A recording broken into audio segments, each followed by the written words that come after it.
charity because you're giving your time. Yeah. I mean, Your that was my time initial and thought. then the profit, because your time is valuable, I think. Well, not anymore. Oh, you've done it now. I've done it. I know. Oh, I think something I debated kind of before I even put it up was just like, yeah, how can I do this? Can I afford it? Sort of thing. I think doing it with a percentage is more sustainable. It is. But because I'm not going to do this like every month, I've decided, nah, screw it. We can outlay that cost. Fair enough. Well, that's pretty good of That's you. why I'm late. But apologies for being late. Oh, Hello. Nice to meet you. Yes, you do. Nice to meet you. This is, I've never met someone this way before. This is a first. Never met anyone online. What kind of life have you been living? I've met people online. I guess through our path is like Instagram and then a Zoom podcast. It's quite drastic, don't you think? But, that's how I get people. Yeah, very good. We just very good.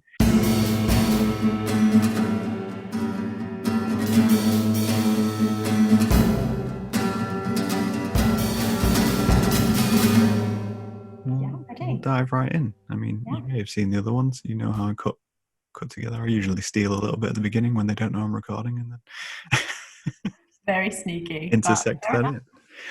So, welcome to the podcast. Thank you. Sam. Thanks for having me. I mean, I'm reading your name on the thing at the minute. It says Sam St. Warrens, but I know just you as Sam Saint because that's what you are on everything. But for the people who don't know you, can you tell me and tell them what do you do, Sam? What do I do? So I think I have two hats. Okay. So I'm an artist, and mostly working on private commissions at the moment for people. So they'll come to me with an idea, and then I just make it for them. And it's usually like a high contrast piece in pen or paint pen, and it will be a social scene typically. So something very social, whether that's in bars, like parties, like dinner parties, etc. These are very popular at the moment, and I think that's because we are like craving that kind That's of interesting. stuff because we're missing it.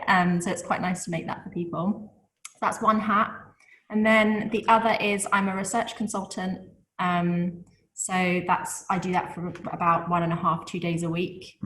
And gosh, I don't really know how to sum that up other than the last project I worked on was helping a new HIV test launch, launching next year in the UK. So it really depends on the client, to be honest. So like at one point I could be doing that. Another point I could be doing something, helping someone like Vodafone like launch a new product. Like it's really random. It's it's crazy. You're very kind of data versus creative in that sense.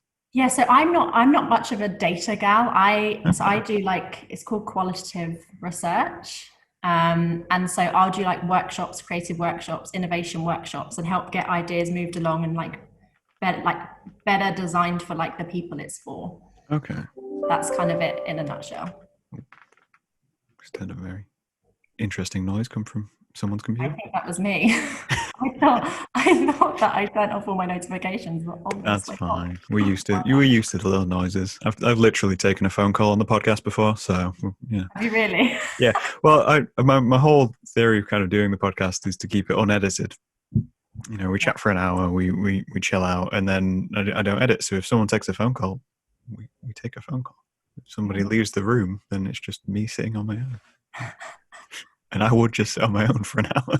That's incredible. That is amazing. Like I do a lot of interviews over Zoom like this, and I always do find it a bit weird when people have to tend to their actual lives, on camera, and I feel inappropriate. I'm like, you should have turned your camera off, because I'll just be sat there just watching and hearing what's going on, and it's really bizarre. Like one guy I spoke to recently, it was for this HIV project I was on, and we were talking like quite seriously about like testing for HIV and like the experience of that, and like the education and awareness, etc., and stigma. Really heavy conversation, really great conversation. Yeah.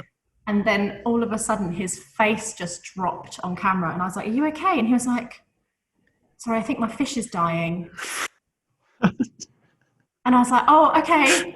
Well, let's pause the interview. Like, go and check on your fish. And like, he took me over to his fish. Like, obviously, I was on his laptop screen, and his fish died on camera. And like, Oh, that's we terrible. tried to like resuscitate it, and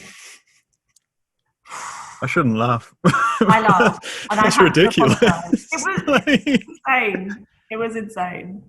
that's incredible. I think the most we've had is just kind of the classic children walking into a room is a lot of people, Yeah, where of you course. know, or the overheard shout of, you know, Yes. such and such. But no, that's a first, like fish death on screen. I couldn't believe it. And it was just awful, like, because it was so dragged out, and we stopped and we continued the interview again, really serious, really, Yeah, really yeah. intense, really strategic. And then he was like, oh God, it's gone upside down again. So over we'd go. And like, it was just happening throughout the whole thing.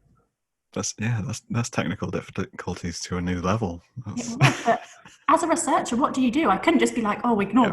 the fish. Like, we've got business to do. Let your fish die. We are clearly talking about something serious here. Honestly, it was, I look back and like, it was quite funny. Yeah, I think he appreciated that it was funny as well, but like also a little bit stressful. it's a story, isn't it? It is a For story. another time. That's the kind of thing you need on the podcast. Exactly, exactly. The intent fish death. I was trying to think because I followed your work for a while. I feel. Mhm. Yeah. I was trying to think how I found you, or if you found me, and how that kind of started. Because your work's very different to a lot of the work I actually follow. Is Like it really? Okay. yeah, it kind of stands alone, just as like a little piece. Because a lot of the work I follow is very similar to my own work, so it's kind of abstract, usually heavily either coloured or Mm, painterly. The work I do myself is very black and white, and those kinds of things. But yours uses a very graphic style, mm. as you say, using the kind of like paint markers and stuff like that. And it really it stands alone. And maybe that's why I followed, because it was such a unique idea Yeah. to kind of explore. I think that's, I can't remember how I came across you, which way round it was, but I do try and follow accounts that are different to my own style. Hmm. Because and people who are just living a very different life to me. I like to just like have, I guess I have fear of missing out. I just like to like absorb people's lives and people's art, and in whatever way that comes. And I think I quite actively follow accounts and engage with like people who are very different, like their style would be very different to mine. Mm-hmm. Um, yeah, I didn't really think about it too much until I realized I was doing that. Suddenly, I'm living vicariously through quite a lot of people. Yeah. I think I do that a lot with kind of accounts in other countries, especially. I know I follow a lot of, like, for a while, I went through a weird phase of just kind of following people who were living out in like Kuwait and different Oh, really? areas like that, but just be like cafe owners. Like, Yeah. Okay. why am I following this cafe owner who I can never visit his cafe, and You never I don't know. I don't know anything about the drinks he's making, but at the same time, I'm appreciating him. I'm appreciating him. I want to see more of his life.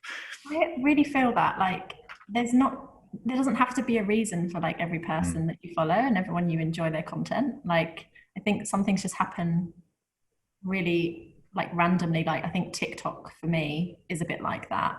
I'm avoiding TikTok, I attempted to. I was like, no, it's not for me. It's not for me. And but it then got you I don't know what happened. eventually. Like I just gave in and I did it. And you know, I've learned a lot through Huh? that. And I enjoy content that I would just never seek out. So like I'm all for that. I'm all for like random stuff coming my way. Yeah, I mean, I don't know how random it is because the algorithm like apparently knows you really well. yeah. Um, That's but yeah, I like that. I like being surprised and like having random followings and like relationships with people who you know you will probably never meet, yeah. ever, you know, see them in real life. But I think that's okay. I think it's great. I like to find out the little bits which people are hiding. And obviously, especially with online, because you've got, you know, whatever your online persona is, whatever Mm. you're kind of putting out into the world as this is me, and then you meet someone and you get talking to them and they mention something just on the fly, and you're like, really? That never have put that So in. true. But those are the bits which maybe that's what I'm looking for whenever I follow people. I'm looking for the cracks. So, Like catch them out. yeah, Are you going to try and find mine today? Is that like the purpose? This is why we're on the podcast today, Sam. I don't know if you realise this was an interrogation of. You know what? I your give up character. information really easy, so Okay. it wouldn't be like much to crack me at all. Easiest podcast ever. Honestly, it would be. I'm an open book, like with a lot Yeah. of topics. I enjoy debate, and I like. Yeah, I'm not really one to like shy away from most things. I think, apart from like, you made a really good point. Like on social media, you put out what, like it's so limited. Like mine is so limited. I try to keep a lot of my personal life off of my art Instagram. So I have my personal Instagram and my art Instagram, and I try and keep those really separate. Yeah. But sometimes like it'll creep in a little Drifts. bit. But I do have a boundary. I don't know. I'm not sure why it's there. I guess there's a little self-protection in it. There is that level.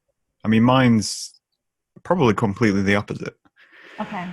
Like I don't have separate Instagram accounts for anything. The only things I have separate things are for things where I'm like, I don't want my name on the front of it because it's not about me. It's about a different project. Like Null Point is a zine I make, but it's a collaborative project, so it's not got me on it.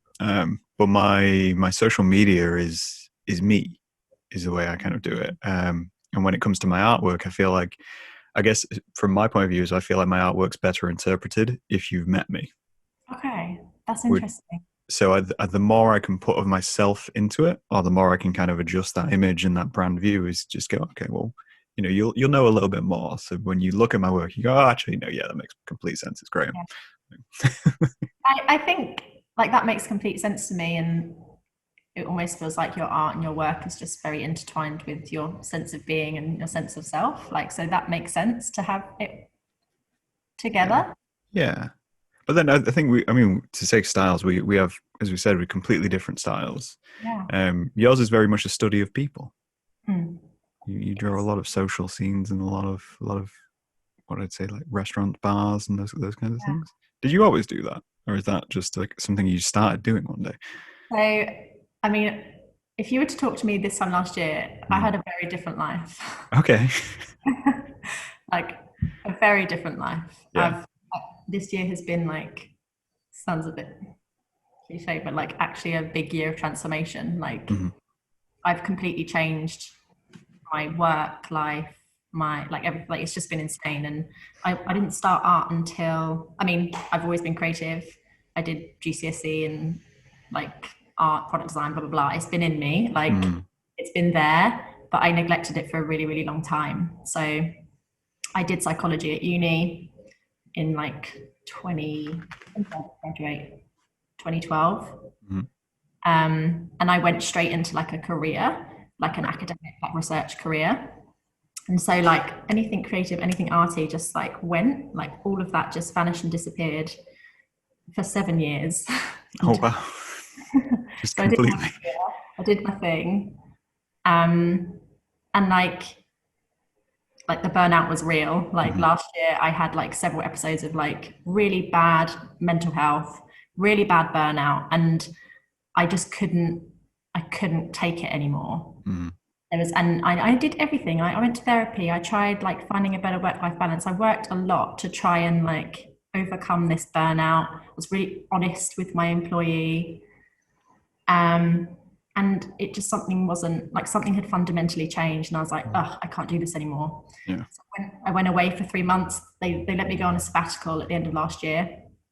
So I went away to South America for 3 months just to give myself headspace to think and be like, because when you're operating at a certain level and like you're always like your brain's full all the time with work, whatever, and just being an adult. Yeah.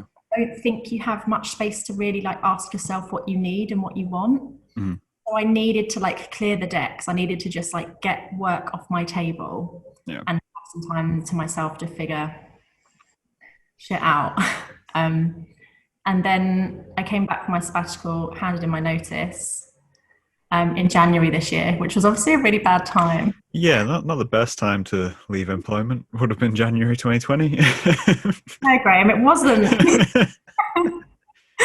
It wasn't the best timing, and obviously could never have predicted. No. Yeah. But they they were very understanding. I sort of asked to extend my leaving period because I was like, the world's going to shit. I don't want to leave. I mean, I do, but like, not right now. Yeah. Yeah. Um, and they put me on furlough, which was really kind. They extended Yeah. leave date, put me on furlough, and then in that time in furlough, I just started like drawing again. And people just like all it took was like a few people to be like, oh, I like that, and I was like, oh, I'll do more. A little nod of encouragement to.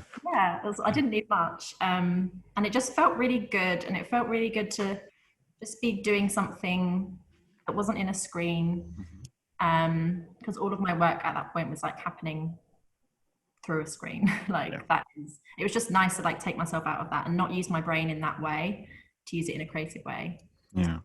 And social scenes, just, I don't know, I think maybe it was something in me, like I was missing that, I was missing partying, I was missing being with friends and just like having that good time, and those nights out I was missing because we were starved of it, I think. Yeah. And I think people related to that, and that's why I've just done so many of them, because Yeah.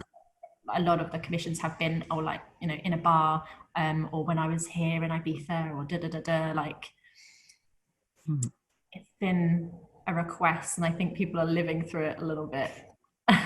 That's interesting though. That whole idea of people escaping through it, because when I think of like kind of a lot of mainstream art or art art the general public would buy from like a supermarket or somewhere like that, you get a lot of vistas and kind of open scenes and things which they'll not be able to experience. And then for people to turn around and go, no, I need rooms of people on my wall. It's quite shocking in a way. Especially when they ask them to be naked. Like, yeah, that's another addition. Like, I think one of my favorite ones, I did a naked wine tasting and a naked disco. And I was just like, wow, why do you want that? But fine, like, I love it. I love the idea. I'm here for it. But it is a surprise what people end up going for. Yeah. And the combinations they make. But the thing that I like about doing these pieces is that I tend to always draw something that I want to be in. So Okay. I'm like, when I draw it, I'm like, I want to be here. Like I'm yearning for the naked wine tasting. Yeah. I'm like, I drew it and I was like, I would go. Like, this is great. This looks great. And I take that from, it's something my granddad said to me like a long, long time ago. He was an art teacher. Okay. And I did art GCSE, and I brought home my sketchbook to him once and like showed him this like still life tomato I'd drawn in pastel, I think it was. He was like, well, technically, you know, it does look like a tomato, but this doesn't look very appealing. Like, it's a bit pale. And I was like, well, that was the color of the tomato. And he was like, maybe next time just like pick a slightly riper tomato, so when I look at this thing I want to eat it. And that's like incredibly interesting. I think that stuck with me a little bit. So like when I create stuff, I want it to be attractive. I want to be there. I want it to like give a vibe that you want to be a part of it somehow. That's really interesting. I think I don't know if that's an older generation thing. So me and my dad differ completely on our artistic tastes. He has an appreciation for technique. He's not an artist kind of in his day-to-day or anything like that, but he is the person who inspired me to do art because he's very good at it. He does pastels and does kind of landscapes and stuff like that. And I would draw or create whatever I want to draw and create. And he said, kind of sit there and say, it's not very aesthetic, is it? You know, it's not something you'd want to hang in your living room and look at. And I was like, well, that's essentially the point.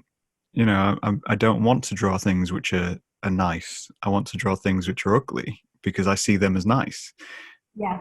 And I feel like that's a whole thing of kind of like a generation above us who look at artwork and go, no, it needs to be inviting. It needs to be warm, loving, and that kind of caring thing. And then there was that push against that. Yeah. As we get further in. No, that's incredible. Do you find, I mean, so you see from a psychology background, and now you're doing studies of people. Do you find that all of that kind of nicely melds together, or? I don't know. I think my study of people I think it's quite specific. I think I mean, I've only been doing this since June, so it's really not been long. But the patterns and like the thought processes I'm noticing are just about creating like an element of like tension or something unspoken in my pieces, for people to interpret how they like. Um, I like, I mean, a lot of them, for me, it comes to eye contact and where people are looking. And I think the majority of the pieces, I have most people looking at you. So when you're viewing the piece, Yeah. be quite a few eyes on you. And I don't know why I did that to start with, but then I actually just think it completely changes the vibe of the drawing and the human dynamic. I haven't put my finger on why, but it just changes it. If I suddenly put a few eyes looking at you, you sort of then become involved. It's almost like you've stepped into a room full of people, and 2 or 3 people in the room are looking at you as you kind of look at the painting or the picture, and you go, yeah, I guess I am already in this scene. exactly. I didn't realize I was a naked wine tasting, but here I am. I think so. Feel overdressed. I like as well that whilst you were saying all of that, I've just got you painting behind you, staring at me. I know, it's it's an intense one, isn't it? Escape, it's the eyes follow you because they're looking directly at me. What do you see in that painting, by the way? What do you see? I see 2 people. Yeah. Kind of, I mean, I'd say they're staring at one another or kissing because they're that close, because the lips join together. But yeah, I definitely see 2 people. But I could see how people could see it as one person as well. Yeah, a lot of people have said that. Yeah, it's like the vase painting. Yes. Faces. Yeah. Yeah, it's weird because I can't ever see it as one person. I always see it as 2 people very close together.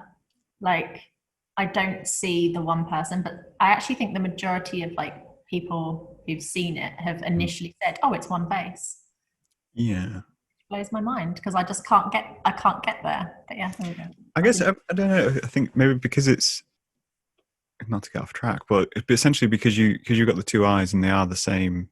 I'm going to say the same color. I am colorblind, so if they're not, bear with me. They are the same color. But as people, we tend to look for faces, so you automatically see 2 eyes and you go, "That's a face." That doesn't matter what the rest of the picture looks like. That's a face. Whereas I looked at the lips and was like, Hang on. clearly a gap here, and there's different hair, so it's clearly there. So I gave you an option to pick a topic to discuss. Did you have a think? You said you had several. Yeah, I mean, I thought of topics. May have already touched on it. Like maybe just like a question. Okay. To ponder. Because this could be a very quick conversation because most people I ask this question to can't answer it. Okay. And I'm continuously on a search to find someone who can answer it because I can. Yeah, set in on the Yelling at Concrete podcast. So yeah, shall I go with my question? Let's go with it. Let's see where your mind went when I said you could choose anything. And like, don't worry if you can't answer it because I'll just give you my answer and like my thinking behind it. Like, no pressure. I mean, I don't know. I mean, I do. What do? I do 30 minutes solo podcasts where I literally just pose myself a question and then ramble. So I think we'll get somewhere. Whether we want it to be what we want it to be is completely. That's why I like this because it's a bit of a risk. Could be anything. So my question is, can you remember the moment in your life that you realized you were alive, like a living, breathing human that's finite? Like, can you remember that at all or ever had thoughts about it? I'm talking like in childhood. Okay. So kind of when I recognized I existed. Yes. Sort of thing. Okay. Yeah. That is interesting. So my memories of youth are quite slim. And I don't really know why that is. But I have large gaps from being very little. I think my earliest memory is me on it would have been like a big white sheet with an absolute mountain of Lego in front of me. Because what we used to get the sets. And then you assemble the sets, but then you run out of space for the sets. So you just dismantle them and put them in two big stacking stores. And then every so often on a rainy day, we tip it out onto this big sheet and reassemble everything. And that's like my earliest memory. But post that memory, there's a big old gap. But I don't. I could probably figure it out. It does take some thinking. I think it requires some digging. And I think the reason I remember mine is because it never left me. It became like an obsession. Okay. So like from that moment, I was painfully aware You're alive. that I was alive. For like till today. Yeah. Like just did. Been... You should just paint such a picture of you just waking up in bed and like, damn. I'm still alive, guys. I can tell you the story. I think I was about 5 or 6 years old, and I was living. So my parents were split. I was living. My dad was my main parent then, and we were walking. I mean, the details are hazy, but I remember the realization like very clearly. But I was holding his hand walking along the street, and my tooth came loose, and like I was like wobbling my tooth, and I was like, oh, it feels really weird, and it came out. And I remember just looking at my tooth going, oh my God, I'm a living thing and things change in my body. And it just blew my little mind. And I was like, oh, I'm alive. And like, I spent a lot of time looking at myself in the mirror, just being like, just figuring out that I felt pain and things changed and my teeth would fall out and I'd grow a new tooth. And I became so obsessed with it and couldn't believe it. It just could not get my head around how I was a living thing. And just silently went through that. Like, I didn't ask my dad, like, I just went through it and thought, fucking hell. That's interesting that you had that so early on. Yeah. What that makes me think of is when you reach kind of my age now. I don't actually know how old you are. So. I'm 30. You're 30. Oh, so we're about a year apart. I'm 31. So when you reach kind of our age and then you reach towards the end of your 30s, obviously your body starts to change. Like, I'm developing wrinkles. I'm probably going to get a grey beard at some point. That's when you really suddenly realize that you're mortal. For a lot of people, I think. Yeah, I was much younger. Whereas you were much younger. But then, see, my problem, what's coincidental / interesting about this, so I was reading a book this morning, which is one of my favorite books, which is Nausea by Jean-Paul Sartre. Which is obviously, I don't know if you read it, but it's just a fictional tale about a historical writer in France, and he starts to have an existential crisis. Okay, I feel that. I read it when I was in uni, and when I was discovering the whole idea about existentialism. And for me, it wasn't kind of discovering it like, oh, this is brand new and this makes me think about my life. It was just, oh, here's that word for that thing you've been feeling for your entire life, and now you actually have a text which tells you that's an idea. Yeah. But it raises that question of, did you know you exist? Or did you feel like you existed with a purpose? Oh. Because to me, those are very different things, but not to everybody. I know not to everybody they are. So I relate. I mean, I think so. That thought as a 6-year-old led me into very early existential dread. It didn't form until I was probably about 14. Okay. So I was really curious about like life and death as a child. I'd think about it a lot. But it didn't turn into dread and fear until the hormones started kicking in and like self-preservation started kicking in, which is typically around actually 14 years old, teenage years is really common. Now I know that, having studied it and tried to understand it better.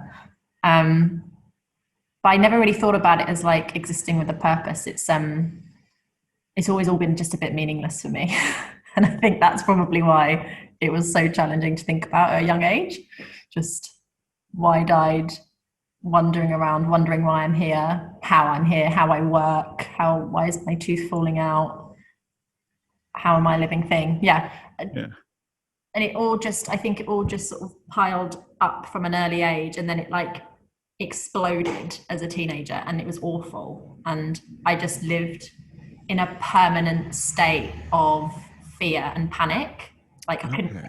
get out of it. So I was actually diagnosed with panic disorder when I was about 15 Right. because of it. So it So really overtook everything. yeah, big Yeah. time, big time. It was dreadful. I've recovered now, which is why I could talk about it. Yes. Um, That's but progress and healing. yeah, Yeah. it can turn pretty nasty, and I think I would have been interested if to see a sliding doors if I had maybe asked questions about it as a kid, or if I had more conversations about it with an adult, maybe things would have worked out differently. I don't know. Do you think? Um, I mean, I guess that's a bigger question. Well, not a bigger question because these are huge questions. We've not jumped in light. I told you I can. This can happen. I'm just letting Because it go. I think it's that whole idea of whether you can have these conversations with children. Because I mean, for you, obviously, at the age of 6, going through an idea like that, you needed those conversations. Those are conversations you should be having. But if you have this talk with someone who's not going through that, you essentially are waking them up to It's a the risk. idea. Yeah. It's a risk. I so relate to that because I've always been so worried about talking about it with people because I'm scared I'm going to like Mm. pass on my thinking. And so I didn't talk about it for a really long time. Yeah. I thought, oh, I must be the only one who thinks like this. I think too hard. I can't handle it. Maybe other people can just handle it. Because I think my teenage years, I was like, why isn't everyone just screaming in fear? Like, why is it only me? Um, yeah. And so I just didn't, and I didn't want to mention it because I was like, oh God, like what if Yeah. I give them panic attacks because I make them realize that their life is finite. Well, that's, Which is so that's stupid in hindsight. so I have a quite question then. So as a teenager, Yeah.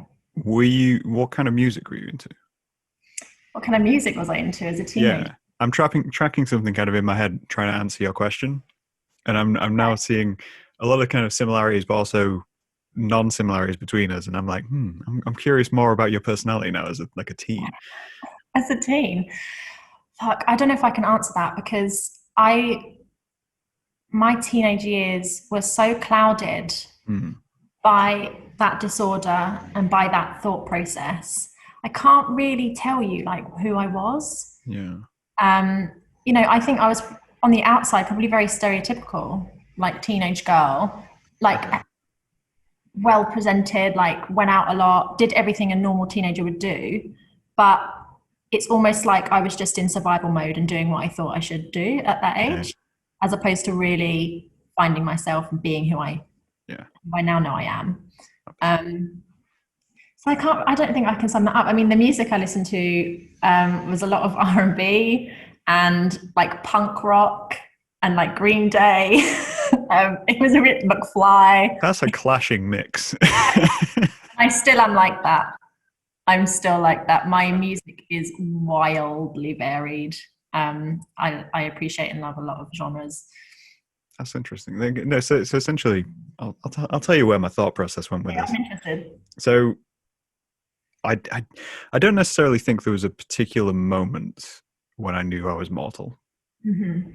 but I know when I was very young, I had grandparents die, great grandparents, and this whole idea of that we aren't here forever was quite prevalent in me very early on, Mm, and it actually became a bit of a fear, yeah, like I could die at any moment, kind of thing. So, like you, I associated the idea of death and the idea of exploring what that could be and that kind of thing. But I got very comfortable with it very quickly, not through conversations I was having with adults, but because I realized I could use my knowledge and comfort with death to survive against people who were afraid of it. that's so interesting. Can you give me like an example of how that would play out? Like, So essentially, I'll give you a little bit of a story. There we go. A little bit of a story. So in year 7, when I started senior school, for Americans, that's high school, I think. But so I started year 7, and the first art project they gave us was to create a invite for a birthday. They were like, bit of graphic design kind of thing. But they didn't say birthday specifically. They just said an event. So I created invites for funerals. Okay. Because I was an angsty teen.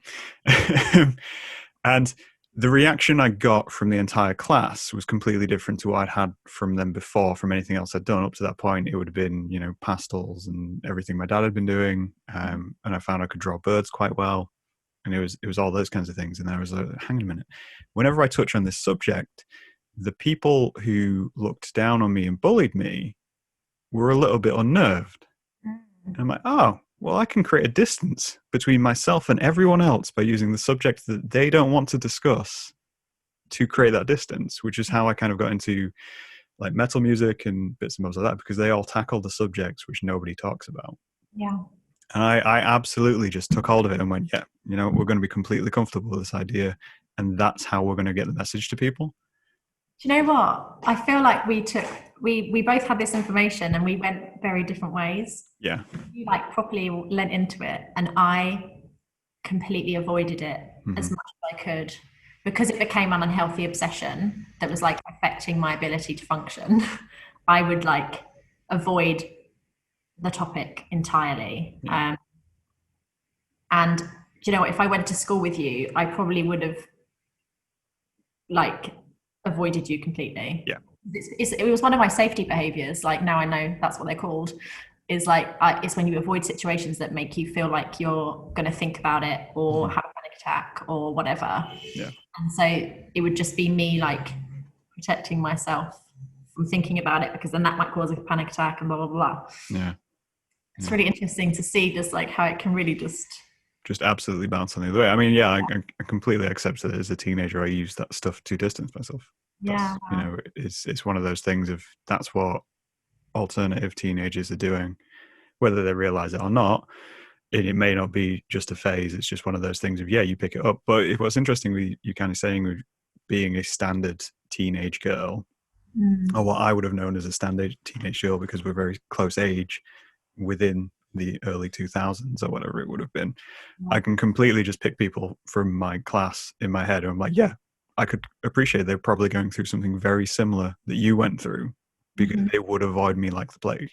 Yeah. You just wouldn't have known. You would not have known what I was living through. Like I was literally just trying to survive, like, and just get through that. I didn't really have like the teenage problems that like typical teenagers have. Which are all very like natural to go through, because this was just like a huge, massive cloud that you can't see anything else. Everything else becomes like you don't even notice it happening. So it's weird. Like when I look back on it, it's actually really quite strange. Yeah. But I think it's kind of one of the strange things as well, though, because I tend to look back on kind of the people who I disliked at school and think, and now more I think about it, the more I kind of look to it and go, right, obviously they didn't understand me and I didn't understand them, and we were forced into a situation where we had to communicate with one another. So of course they reacted like that, like the same with yourself. There's no way I would have ever been able to get through that concept of what you were going through, because I'd found such comfort in it. I'd found it as a tool I could use, which to you is something dominating your life.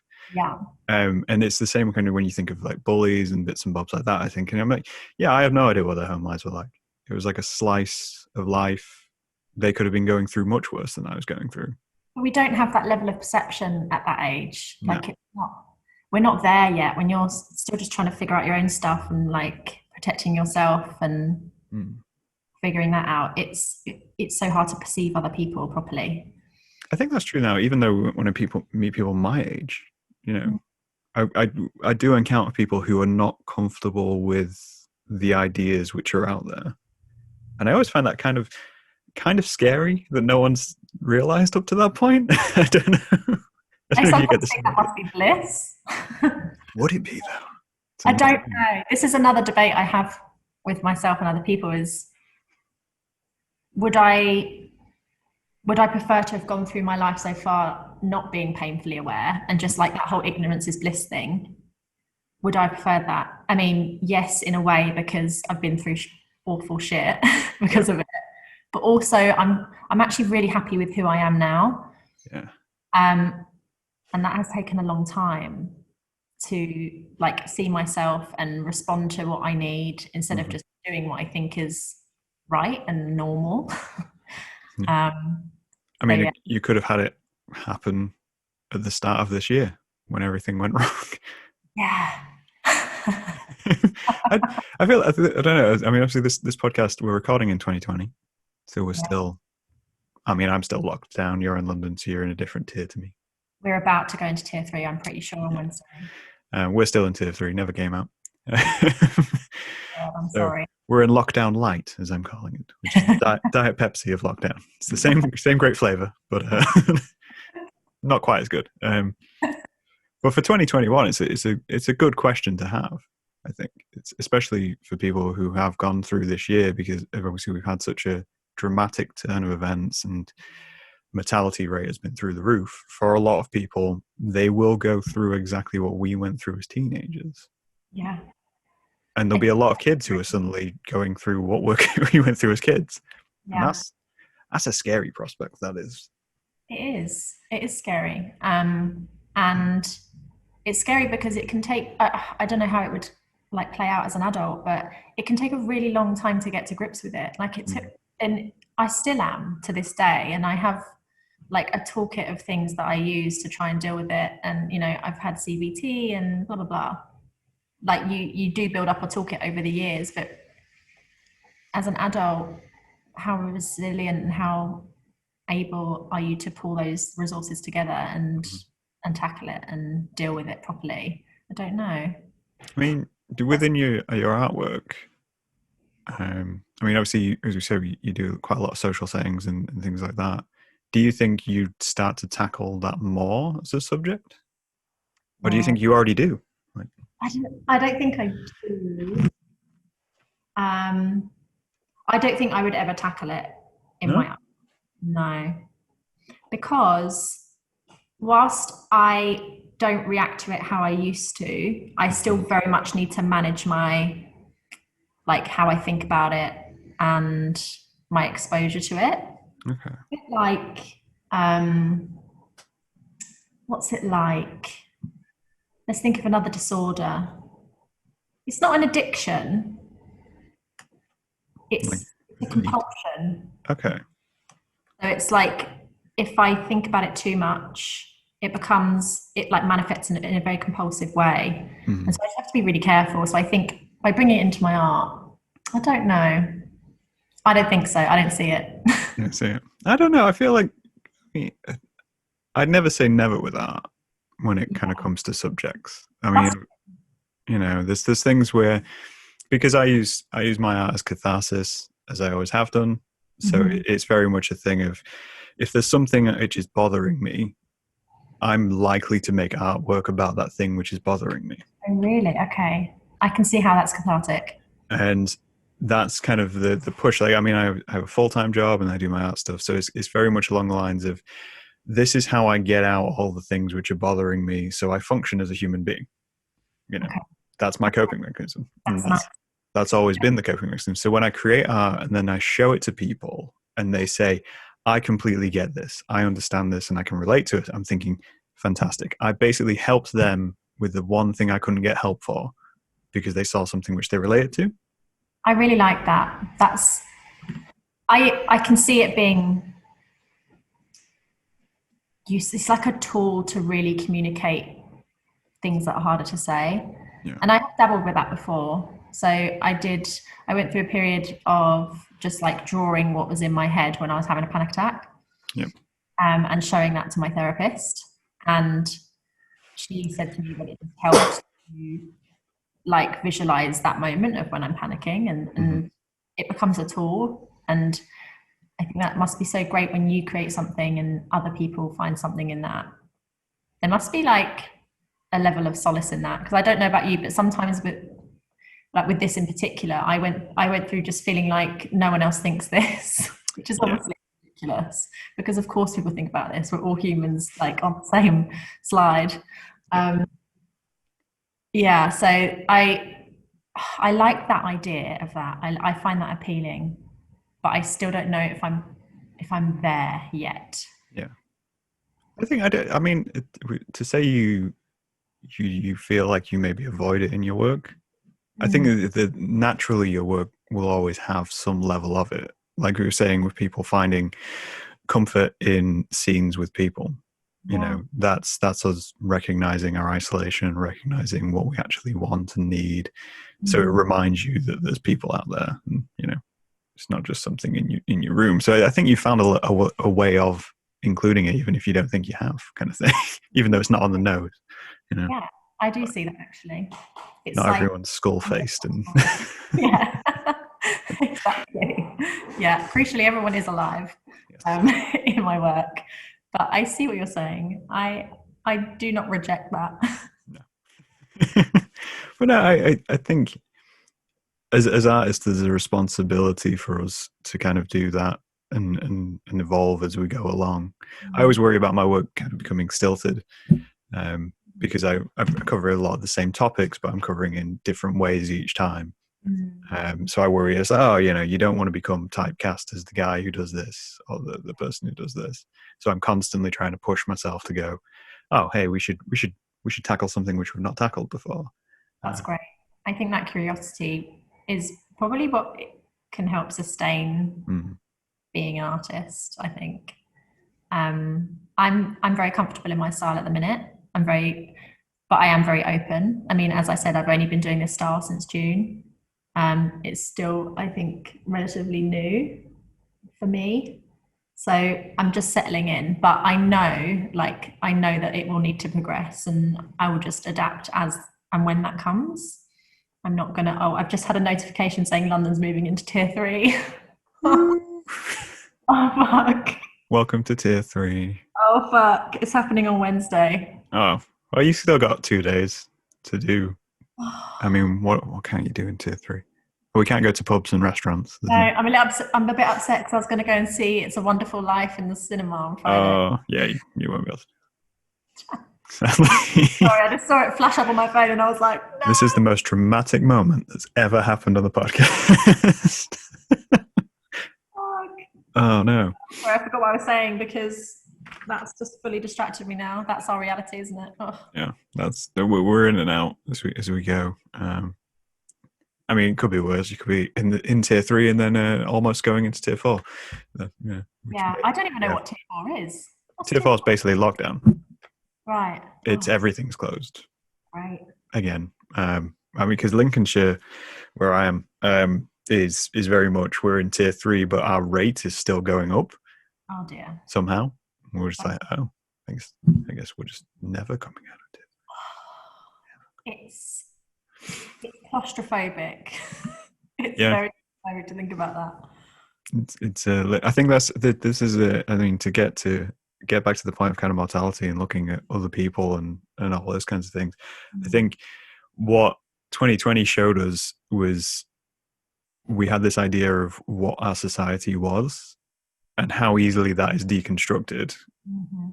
And then when you've been in lockdown, you're like, oh, well, what were those things which I missed? What were those things which I actually cared about not being able to do? And for some people, that was McDonald's, and that's kind of sad.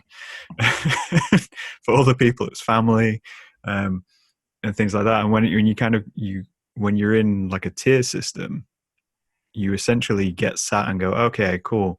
So we're still locked down, but I can see everybody else who's not locked down, who are just going about their lives. And you're like, oh, that's sad. But That's yeah, I haven't really made any work about lockdown yet. Maybe I should do I mean, there's still time, I'm sure. that. Unfortunately, Still time. Don't worry. time. I haven't either. I mean, it kind of is, but indirectly because it's Yeah. about creating things that you want to be in that you can't be in right now. So your work actually reminds me of a couple of things. So it reminds me of Edward Hopper's paintings, Okay. where it was kind of standalone people in spaces. Because Mhm. even though you have all these people around, they're so transfixed because of your art style.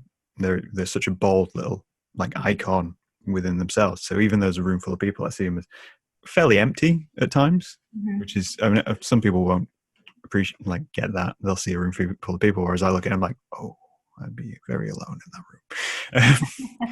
But it reminds me of graffiti Yes. Yeah. and kind of street art. I love street art. This is like Mm. that style. I love street art. I'm obsessed with it. You ever tried it? No, I haven't. And you've just reminded me that I lost a bid on a piece that I'm really annoyed about. There's this artist I love. He's called Hunto, Okay. and he does amazing like murals in London. Yeah. And he did a charity auction on one of his pieces, and I've lost it at the last minute, and I'm really Ah, but yeah, I love street art. I'm obsessed with it. I worked in Soho for quite a while, and there's a lot around there, Soho and Shoreditch in London.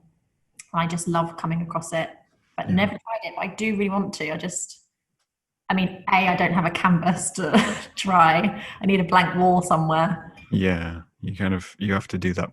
That's the thing, which you kind of have to do the recon mission to find out what because I've debated it, but I don't know what I'd do.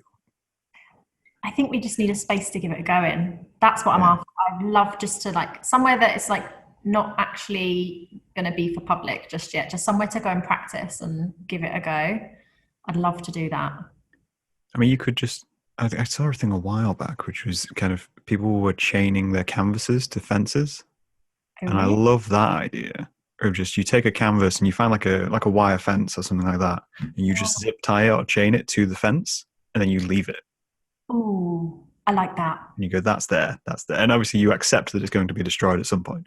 But you kind of go, yeah, I could just waste this and just throw it out there. Oh, I like that.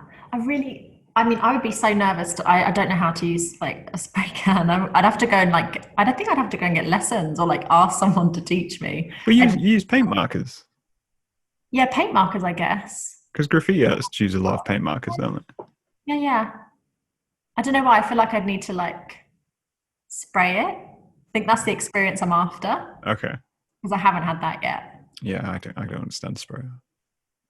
It's amazing. It blows my mind. It blows my mind. I'd love to do it. I put spray painting art on the same level as oil painting. Oh, really? I just cannot understand what you've done. Yeah. And I don't have the patience to learn what you have done.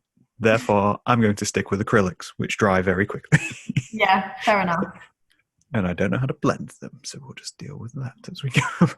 It does blow my mind a bit. I'm with you there. Yeah. I'm with you. But I guess it's like anything, like if you give it a bit of time, then maybe you'll be good at it. Maybe. But we'll never know because I'm not going to give it that time of day. No. I think it would require a lot. I think it really would.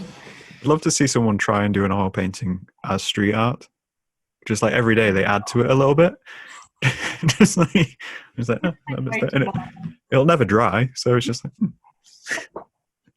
It'll be pure chaos. yeah. And eventually someone's just going to come along and push their hand through the entire thing, and That would probably make it better.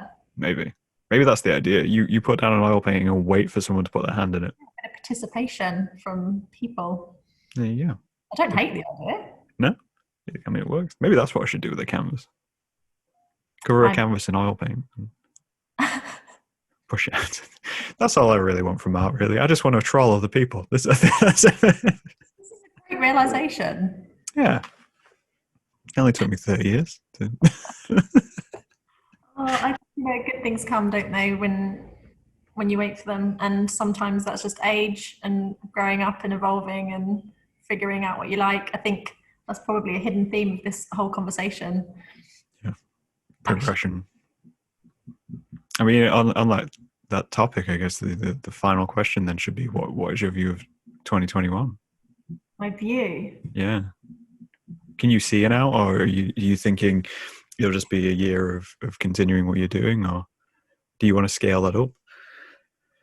I actually just don't know, and I'm trying not to have too many expectations. I think the way that I've got through this year is to just be quite adaptive and just respond to what's happening at that time. Yeah. I don't want to visualize my year too much next year. I don't know why. I think I think I'm hopeful it will be better than this year. It has to be better than this year in terms of pandemic wise, Yeah. and hopefully coming out the other side in some way. But how I exist within that year, I don't know yet. We'll have to wait and see. I would just want to be open so I can respond accordingly. Hmm. I don't know. I'd love to scale up in some way. I'd love to start selling, like, just I'd love to start just creating stuff and selling that as opposed to doing commissions. And I have got plans to do that. Yeah. But that just requires time and to stop taking on commissions. It's so hard not to take a commission. Yeah. If you get some rolling in, it's like, maybe I could do No, this. I find it hard to say no because people have such good ideas, and I'm like, oh yeah, okay, go on then. So I need to stop doing that just for a little bit. Just a little bit. You got to leave that space around you Yeah, to allow it to develop and yeah, grow. And I think that's a good attitude for 2021. Though, is trying to leave that open space. yeah. I think for a lot of people, that's what made 2020 so hard, was they had plans, and then suddenly they were torn away from them. Yeah. What Pushed about you? What is your 20, like, where was your mind when you were thinking about that question? I mean, that's a good enough answer. Just air escaping my lips. I don't know. My 20. See, the strange thing for me is that my 2020 hasn't been that weird Okay. because my work adapted very quickly to working from home. So I've been working from home constantly. Done essentially not going back. When we were told we wouldn't need to go back until next year, so we were like, right, we know we're settled in. My artwork, I've essentially dived in and gone, cool, we're going to do what we always do with artwork. We're going to react to the situation and create work which is helping people deal with things. I started doing daily streams to escape lockdown, and that's generated a weird bit of interest of people just like, yeah, this is something we need. I've been to a few of those, just like a moment of calm, just like they happen every day. I Yeah. think they're brilliant. You're in tier 3 now, so you can come every single day. But it's been interesting to see, because I do that on Reddit as well as Instagram and Twitch and whatnot. It's been interesting to see kind of like the wider world react to those things and the things which I do. So when I think about 2021, I'm not actually planned in terms of how I want to approach it, but at the same time, I want it to be less reactionary. Okay. Because this year's been reactionary in the sense of I've provided a service when I felt a service was needed. I've created work which was helping me and other people deal with things. But for 2021, I need to get back on the point of pushing my own idea. Yeah. Okay. You know, in less of a bandage year, more of a, no, this is actually how we do things, which is what art essentially is. When you decide to make anything, you're putting your idea into the world. So with that, I'm kind of like, maybe we do need to take the gloves off a little bit again in terms of how people respond to my art. Okay. Interesting. But yeah, I think I'm looking for more criticism in 2021. Really? Yeah. Well, That's so different. I have that sycophantic thing of liking to be slightly underdogish. Okay. So I can see that. when I put work out into the world and it receives nothing but kind of positive feedback, which is what this year's had because people were looking for something for positive feedback kind of thing, it's nice, but I struggle to feel proud of myself. Whereas when I put something out and someone reacts to it negatively, in my head, I'm like, fantastic. I've basically pushed a button right there. And I need to push more buttons. That makes me think, do you hate the echo chamber? Do you sort of... Oh, yeah. Yeah. If I hate feeling like I'm in an echo chamber. Yeah, I understand that. And I like disrupting other people's echo chambers. Yeah. Which is, I mean, as we kind of briefly discussed at the very beginning of the day, like that whole, I got a comment about the charity auction I was doing and how it wasn't correctly set up. Essentially, that broke my echo chamber because everyone else had gone, yeah, no, this is a really good idea. And I went, hang on a minute. They stepped in and disrupted my thing. Well, I wonder if I can disrupt theirs by just going, yeah, all right, let's do it. Let's do it your way. Yeah, okay. We'll change drastically and we'll see if we can improve everything in one fell swoop. So yeah, I'm definitely of the mindset of if I can disrupt your day, I will. Even though I want to make your day better. I like this. I like this way of thinking, to be a bit more of a disruptor and maybe make people feel a little bit uncomfortable, but Yeah. hopefully make them question things a bit, because like the echo chamber is real, and the way so much stuff is set up in society just feeds into that echo chamber and keeps us there. Hmm. And what a great way to disrupt it through art. I like that.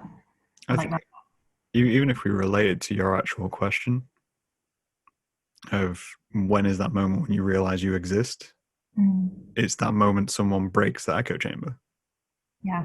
As a child, it's, oh, wait, I'm not invincible, and one day my parents will pass on and I will be alone, and Hmm. that will seep into you. And I think maybe as an artist, personally, I try to do it as, well, I meet adults every day who haven't realized this. And they need to, because if they don't, it'll affect them when they're in the 60s and 50s, and everything will go. Yeah. So the earlier on I can get to them. Yeah, it's not a bad shout. It is not a bad shout. And it does worry me to think that there might be people, in older age who haven't really thought about this too much until it's kind of really happening around them. And I think that's almost more scary, actually. There's just blind faith people of just walking around going, yeah, I'm okay, everything's okay. Yeah. But what's scary is like if you have that realization late on, Yeah. that is terrifying to me because you don't have much time to like come to peace with it. The more I think of it, the more I feel like every child should be told this, so they Yes, have to deal with it in their teenage years. yeah. You do that without absolutely freaking them out and sending them on a path that I went down, because that is something I would want to avoid at all costs. Yeah, and I think that's the question to raise as we kind of round this out is how do you introduce people to such a complex and scary idea without destroying their lives? Yeah. Gosh, that's a big question. I don't think we have the answer for it.